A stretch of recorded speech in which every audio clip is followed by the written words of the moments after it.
Hello friends, इस video में हम लोग ये देखने वाले हैं कि इंस्टीट्यूट ऑफ आर्कियोलॉजी का क्वेश्चन पेपर कैसा होता है। अगर आप यहाँ एडमिशन लेना चाहते हैं तो आपको इसके बारे में पता होना चाहिए।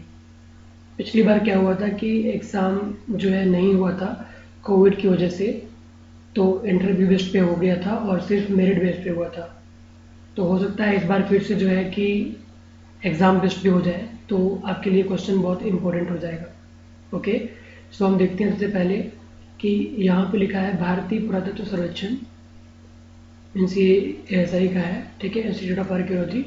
और ये जो क्वेश्चन पेपर है ये 2014-16 का पेपर है ये, ठीक है। आपको ये बात भी और भी पता होना चाहिए कि जब आप एग्ज़ाम देते हैं तो आपको क्वेश्चन पेपर मिलता नहीं है, वो सबमिट कर लेते हैं बाद में, क्योंकि आपको जो एग्ज़ाम देना होता है वो क्वेश्चन पेपर पर ही देना होता है। ओके, सो इसमें समय आपको मिलता है कितना, 2 घंटे का समय मिलता है। और जो पूर्णांक है मीन्स जो मार्क्स है वो 100 है, मैक्सिमम मार्क्स 100 है, ठीक है। और अगर आप 90 के ऊपर मार्क्स लाएंगे तब भी आपको चांसेस बनता है, वरना नहीं। Total time 2 hour. यहाँ पे लिखा है कि प्रश्नों का उत्तर हिंदी अथवा अंग्रेजी में प्रश्न पत्र दें, मतलब answer to be given in Hindi English on the question paper itself, मतलब क्वेश्चन पेपर पर देना है हिंदी इंग्लिश, जैसे मन करे आप वैसे दे सकते हो। यहाँ पे आपको क्या करना है, यहाँ पे आपको अपना नाम लिखना है, ठीक है। यहाँ पे आपको रोल नंबर लिखना है एंड मीडियम आपको हिंदी इंग्लिश जिसमें देना है आप वहाँ कर सकते हैं। ये इस पर आपको कुछ नहीं करना है, क्योंकि ये एग्जामिनर काम है, बाद में वो देखेंगे कि क्या आपने किया है। ओके, यहाँ पे सिग्नेचर वो करके निकल जाएंगे हाल से, मतलब कुछ लोग रहेंगे वहाँ ध्यान देने के लिए। आप आगे चलते हैं। इसमें टोटल 4 सेक्शन है, ठीक है।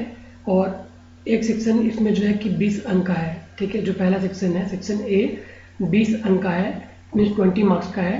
और आपको सब करने हैं, 20 क्वेश्चन है जो ऑब्जेक्टिव हैं। इसमें कुछ नहीं, बस आपको एक टिक लगाना है कि सही है या गलत है, ठीक है। क्वेश्चन नंबर 1 है, ऐतिहासिक ग्रंथ राजतरंगिणी के रचयिता कौन थे? The author of historical work Rajatarangini was. तो हम सभी को पता है कि इसके जो राइटर है वो कर्लन है, या कर्लन भी कह सकते हैं। बेसिकली अगर इनके बारे में बात किया जाए तो इन्होंने लिखा राजतरंगिणी, जो कि नॉर्थ वेस्ट कश्मीर का इतिहास है एक तरह से देखा जाए। इस टाइम पीरियड में जो भी राजा थे उनका क्रॉनिकल, मतलब कि टाइम पीरियड के थ्रू इतिहास उन्होंने लिखने का पहला कोशिश किया था, जो कि हिस्टोरिकल है। बात आप समझ रहे हैं। और ये टोटल 8 तरंगों में है। जो राजतरंगिणी है उसके बारे में बात कर लेते हैं। ये टोटल 8 तरंगों में है। तरंगों का मतलब होता है कि किताब, ठीक है। लगभग 8 किताबों में उन्होंने लिखा है इसको। और टोटल 7826 छंद हैं, ठीक है, जिसे वर्सेस भी कहते हैं इंग्लिश में। तो टोटल 7826 छंदों में इन्होंने जो है कि नॉर्थ वेस्ट कश्मीर का इतिहास लिखा है क्रॉनिकल फॉर्म में, जो वहाँ के राजा थे उनके बारे में बेसिकली। अब आगे सोमदेव, हेमचंद्र, नागसेन, इनके बारे में आपको पता करना है कि इन तीनों का इम्पोर्टेंस क्या है, इन्होंने अपनी लाइफ में क्या किया है। ओके, क्वेश्चन नंबर 2 है वो है नौपकड़ क्रांति किसकी देन है? इंग्लिश में पढ़ लेते हैं। The term Neolithic revolution was coined bye. तो सबको पता है कि ये जो है गार्डन चाइल्ड ने इस न्यूलिथिक रिवॉल्यूशन शब्द का प्रयोग किया था। इनका ऐसा मानना था कि जब अचानक से न्यूलिथिक फेज में लोगों ने अनाज उत्पादन शुरू कर दिया और सेटलमेंट पैटर्न को फॉलो कर लिया, तो उन्होंने इसको न्यूलिथिक रिवॉल्यूशन नाम दिया। किसने दिया? Garden child. इनके बारे में जान लीजिए कि ये जो है कि ऑस्ट्रेलिया के आर्कियोलॉजिस्ट थे बेसिकली। और आप इन तीनों के बारे में क्या जानते हैं उसके अपने आप से पूछ लीजिए और सर्च कीजिए गूगल पे। क्वेश्चन नंबर 3 क्या है? भारतीय प्रागैतिहासिक के जनक कौन थे? तो आप सभी को पता होगा आरबी फुट, जिनका फुल नेम है रॉबर्ट ब्रूस फुट। ओके, बाकी 3 के बारे में थोड़ा बहुत देख लेते हैं। जैसे डिटेरा टेडी पेटरसन है, इनका काम क्या था? इन्होंने स्वर्ण कल्चर पे काम किया था अच्छे से, ठीक है। और ये जो है कि येल कैंपिस एक्सपीडिशन के थ्रू आए थे। इनका काम जो है कश्मीर में है, पाकिस्तान में है, साउथ इंडिया में है, ठीक है। डिटेरा टेडी पेटरसन, इन्होंने जो है कश्मीर का खोज भी किया था, मतलब कश्मीर का जो साइट है बुरजाहून, उसका शायद इन्होंने खोज भी किया था। ओके, एसडी संकालिया के बारे में थोड़ा बहुत जान लीजिए। इनका जो है कि एक ऑटोबायोग्राफी है जिसका नाम है burn for archaeology. Burn, BORN, burn for archaeology. मतलब इनका कहना था कि ये पैदा ही हुए थे आर्कियोलॉजी करने के लिए, ऐसा शायद, अगर मैं गलत नहीं हूँ तो उसका मतलब तो वही निकलता है, ठीक है। केआरी टॉड एक साइट है पिंड गेव, पाकिस्तान में है, उसके एक्सप्रेशन संबंधित इनका नाम जुड़ता है केआरी टॉड का। और भी कुछ होगा मुझे नहीं पता, आप आगे से देख लेना। जो 11वीं सेंचुरी में रचित कौन सा ग्रंथ प्राचीन भारतीय वास्तुशास्त्र से संबंधित है। ठीक है, तो इसका जो आंसर है वो है सम्रांगण सूत्रधार। ओके, इसके बारे में बात कर लेते हैं। तो इसको जो है परमार भोज ने लिखा था 1000 से लेके 1055 AD में लिखा था। ओके, किसने लिखा था? परमार भोज ने। अमरकोश किसने लिखा था? अमर सिंह ने। चौर पंचशिखा के बारे में पता कर लीजिएगा और शिल्प रत्न क्या इसके बारे में आपको पता करना है। यहाँ पे लिखा है कि निम्नलिखित में से कौन सा ऐसा स्थल है जो कि दूसरे ब्रांड संबंधित है। ठीक है, यहाँ हम देख सकते हैं। तो इंग्लिश में देख लेते हैं, which one is painted ग्रेवियर vegetable site. तो आपका क्या है? वो हस्तिनापुर है, हस्तिनापुर। ओके, हस्तिनापुर जो है कि विजिटेबल साइट है। उसके बाद राजगीर कहाँ है? बिहार में है। राजगीर के बारे में क्या पता आपको है? यहाँ पे जो है कि पहला बौद्ध संगीति हुआ था और जो है कि यह जो है कि मौर्यों का जो है एक तरह से कह सकते हैं कैपिटल था। टैक्सीलाल का पाकिस्तान में है, जिसकी खुदाई जो है सर्जन मार्शल ने किया था। राखी गढ़ी की खुदाई किसने किया है? बसंत सिंधे ने। ये कहाँ पे है? हरियाणा में। अभी रिसेंटली यहाँ से जो है कि कुछ स्केल्टन से DNA रिमेन्स लिया गया है DNA स्टडी के लिए। ओके, आगे चलते हैं। क्वेश्चन नंबर 6, इंडिका नामक पुस्तक के रचयिता कौन थे? Who was the author of the book indica? सबको पता है, मेगास्थनीज। ओके, अब अगर हम बात करते हैं मीर कासिम। मीर कासिम कौन था? मीर कासिम बंगाल का नवाब था। ओके, और ब्रिटिश ईस्ट इंडिया कंपनी की सहायता से ये नवाब बना था। थोड़ा बहुत इनके बारे में जानने में कोई नुकसान नहीं है। इब्न बतूता के बारे में बात कर लेते हैं। ये बंदा जो है कि मुस्लिम जो है कि स्कॉलर था और ये मोरक्को से था और इसने लगभग 1,17,000 किलोमीटर यात्रा किया था। और इसके जो बुक का नाम था रेहला था। आप सभी को पता होगा, रेहला, RIHLA। ठीक है, तो आप लोग देख लेना इसको। हुएनसांग जो था, हुएनसांग के बारे में पता ही है, इसने कौन सी बुक लिखी थी? हुएनसांग। इसका बुक बहुत इंपॉर्टेंट है, देख लेना क्या नाम था उसका। हाल ही में कौन सा भारतीय स्मारक, क्वेश्चन नंबर 7, हाल ही में कौन सा भारतीय स्मारक विश्व सूची में सम्मिलित किया गया है? तो वो आपका कौन सा है? ये था रानी का वाव। जब का ये क्वेश्चन पेपर है 2014 का, तो उस समय रानी के वाव को किया गया था। बट रिसेंटली अगर हम बात करें तो अभी 2018 में एक है Victorian Gothic and Art Deco ensembles of Mumbai. उसको जो है कि 2018 में वर्ल्ड हेरिटेज साइट में सम्मिलित किया गया है। ठीक है, और इस तरीके से आपको और पता करना है। और 2014 में जो है रानी की वाव किया गया था और 2010 में जंतर मंतर को जो है कि वर्ल्ड हेरिटेज साइट घोषित किया गया था, जो कि राजस्थान में है। ठीक है, तो आप इन सब के बारे में थोड़ा देख लेना, इन सब ये सब क्या है, इनका कॉन्टेक्स्ट क्या है, इनका थोड़ा सा फिगर भी आपको देखना है। ओके, जो क्वेश्चन नंबर 8 है वो है कि निम्न में से कौन सा घटक उत्तर भारत के मंदिरों में नहीं होता? Means which of the following features is absent in north Indian temples? तो वो है गोपुर। ठीक है, गोपुर क्या होता है? साउथ इंडियन एंट्रेंस गेट होता है। जो भी मंदिर होता है उसका बड़ा सा एंट्रेंस गेट होता है, तो गोपुर कहते हैं। तो ये जो है नॉर्थ इंडिया में आपको नहीं मिलता है। क्वेश्चन नंबर 9, जल भंडारण के प्रमाण किस स्थल से मिले हैं? तो वो आपको मिला है कहाँ से? धोलावीरा से मिला है। धोलावीरा की खुदाई किसने किया है? RS बिष्ट। आहार के बारे में थोड़ा जान लीजिए। आहार जो है कि 3000 से लेकर के 1500 BC का जो है कि ये कल्चर है। आहार culture basically Rajasthan, Maharashtra, MP में मिलता है। ठीक है, राखी गढ़ी के बारे में हम लोगों ने भी बात करी। कुनाल से जो है कि चांदी के 2 मुकुट मिल रहे हैं। कुनाल हरियाणा में है, अर्ली हड़प्पन साइट है। ओके,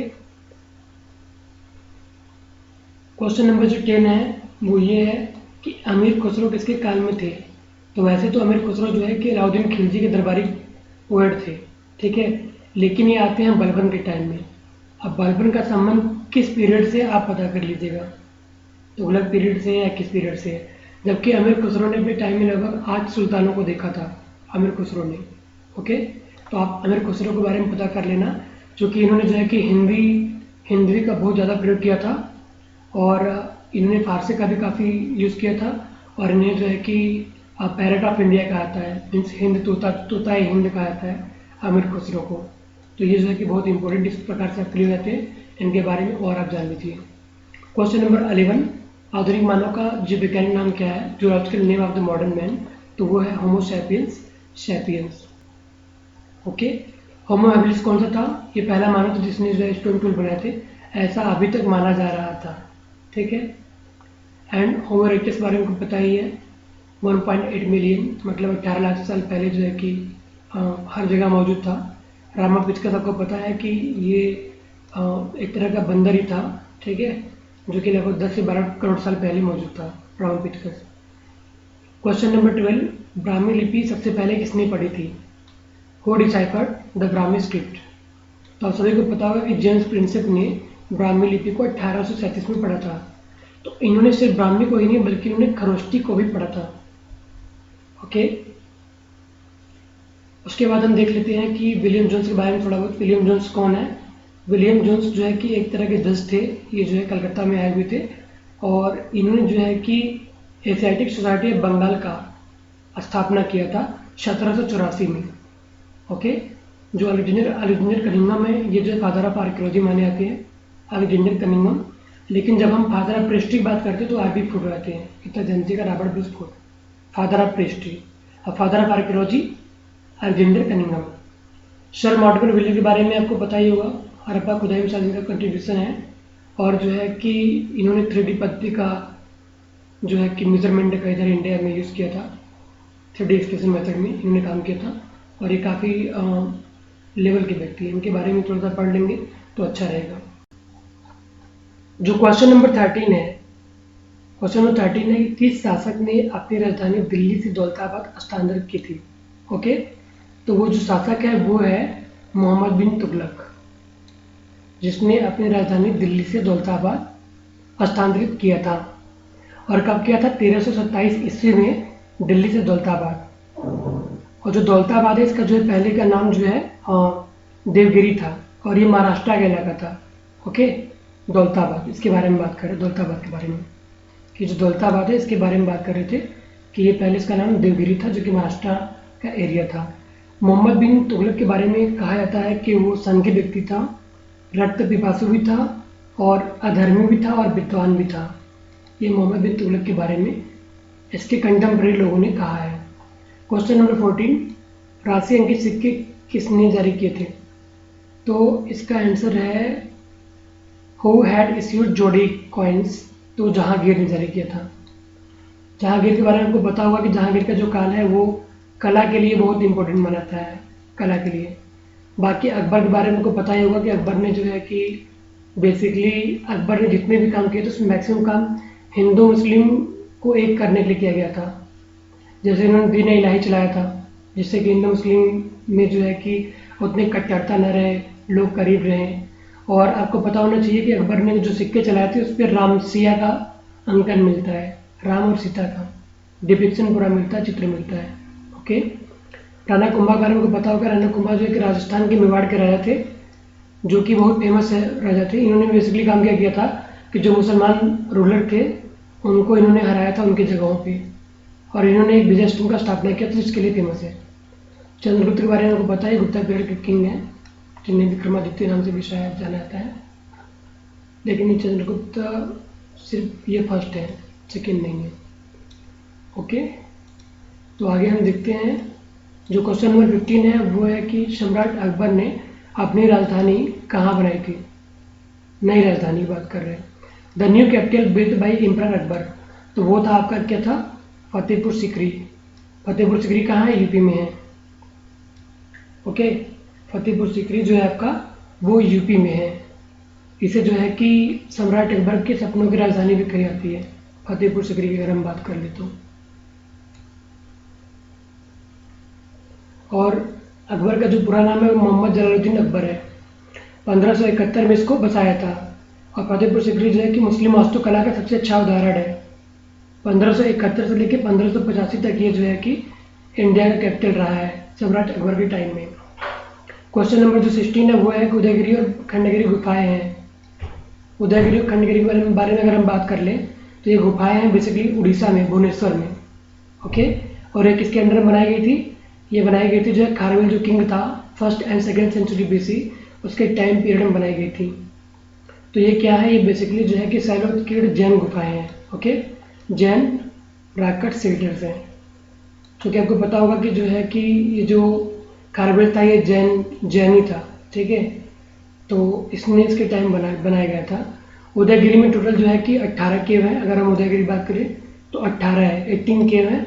और जो खंडगिरी है, खंडगिरी में जो है 15 केव्स हैं। कुछ मैन मेड है और कुछ जो है कि नेचुरल है। ओके, और आपको पता होना चाहिए कि उदयगिरी जो है, उदयगिरी में ही आपका जो है हाथी गुम्फा स्टेशन मिलता है, जो कि खारवेल का है। आगे चलते हैं, क्वेश्चन नंबर 17। भगवान बुद्ध का महापरिनिर्वाण स्थल कहाँ है? मतलब इनका डेथ किस जगह पे हुआ था? The place where the Lord Buddha passed away, Mahaparinirvana. तो वो शायद इनका डेथ हुआ था कुशीनगर में। आपको पता होगा कुशीनगर में हुआ था, ठीक है। कौशाम्बी कुशीनगर में हुआ था, इतना तो आपको पता ही होगा, बताने की जरूरत नहीं है। कौशाम्बी इलाहाबाद के एरिया है। कपिलवस्तु एक जिला है लुम्बिनी प्रदेश में, नेपाल में। बोधगया बिहार में है। आगे चलते हैं। आप अगर इनके बारे में कुछ और जानना चाहें तो सर्च कर सकते हैं, पता कर सकते हैं। क्वेश्चन नंबर जो 18 है, एशियाटिक सोसाइटी की स्थापना किसने की थी? तो वो किया था विलियम जोन्स ने। कब किया था? 1784 ईस्वी में। विलियम जोन्स कौन थे? वो एक जो है कि पेशे से जज थे। और क्वेश्चन नंबर 19, बाकी के बारे में पता कर लीजिएगा इन सबके तीनों के बारे में। Question number 19, the personality of India के लेखक कौन थे? वो थे बी सुब्बाराव।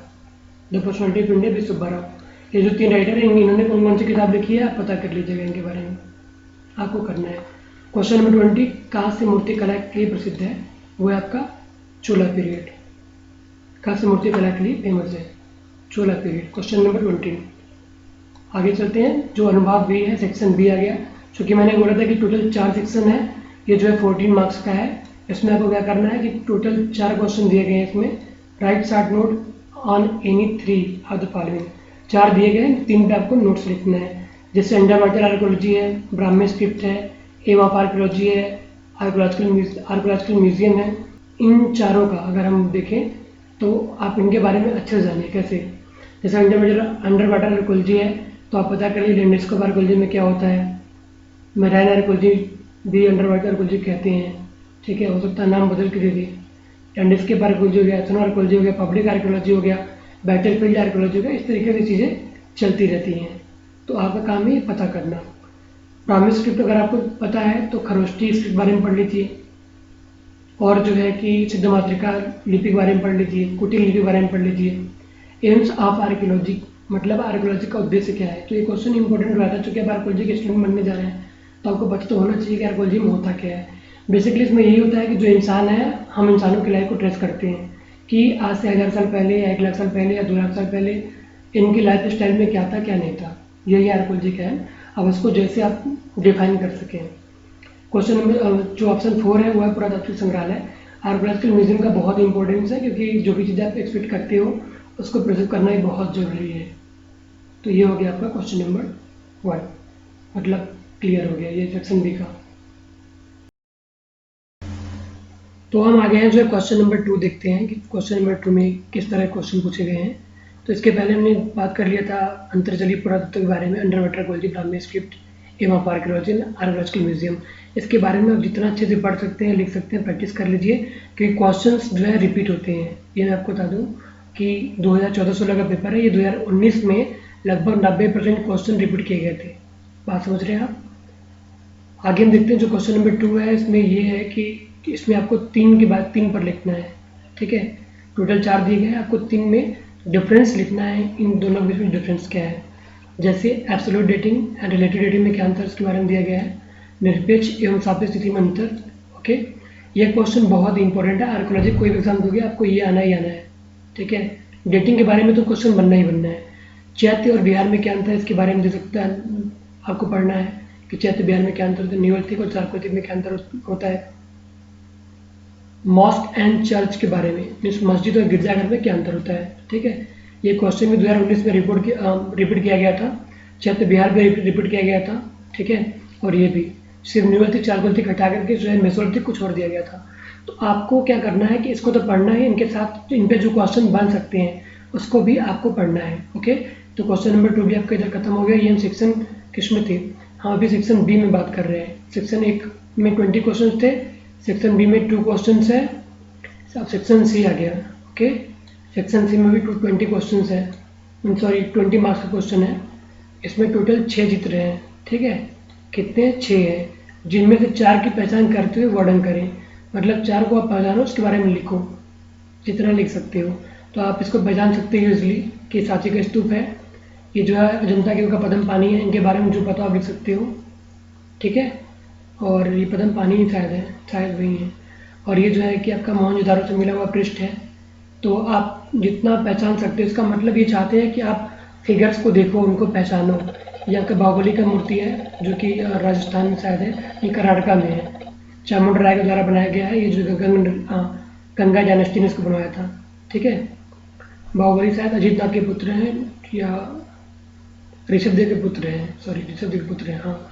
ये जो है कि बीबी का मकबरा है, इसे ताजमहल में समझ लेना, कभी कभी ताजमहल दे देता है, तो कंफ्यूज नहीं होना है, फिगर अच्छे से देख लेना। और ये जो है कि शायद पटदकल की कोई मंदिर है। अब जो है सेक्शन डी के बारे में बात कर लेते हैं। जो सेक्शन डी है वो टोटल 20 मार्क्स का है, और इसमें आपको क्या करना है कि इसमें आपको किसी एक पर निबंध लिखना है। आपके पास 3 ऑप्शन इसमें है, 3 क्वेश्चन का ऑप्शन है, ए बी सी क ख ग। तीनों में से आप जो है कुछ भी चूज कर सकते हैं। तो इनमें सबसे इजी जो है वो यही है आपका कि किसी भी पुरास्थल अथवा स्मारक में अपने भ्रमण का वर्णन करें। बात समझ रहे? ये बहुत आसान है, अगर आपने कहीं गए हैं तो आप इसको जो है कि बहुत ईजिली लिख सकते हैं बिना याद किए, चूँकि आपने घूमा है तो बहुत आसान है। उसके बाद आप देख सकते हैं जैसे कि पुरातत्व तथा इतिहास में क्या अंतर है, इसको आपको लिखना है, बहुत ईजी है, सर्च कर लीजिएगा। और जो क है वो है क्या खजाने की खोज को पुरातत्ववेत्ता द्वारा महत्व दिया जाना चाहिए, जिसका आंसर है बिल्कुल नहीं। क्योंकि कभी कभी अगर मिल जाए तो ठीक है, लेकिन कोई पुरातत्ववेत्ता खजाने को खोज नहीं सकता, ट्रेजर हंटिंग नहीं कर सकता है। बात आप समझ रहे हैं? क्योंकि मानव का जो काम, जो आर्कोलॉजिस्ट का काम होता है वो होता है खुदाई करना और शीशों के माध्यम से चीज़ों को समझना। इस तरीके से हम लोगों ने पूरा देखा। अगर आपको वीडियो पसंद आया हो तो आप लाइक ज़रूर करें और शेयर करें, ताकि अदर बच्चों का भी हेल्प हो जाए और उन्हें मिल जाए। Okay, so take care, see you.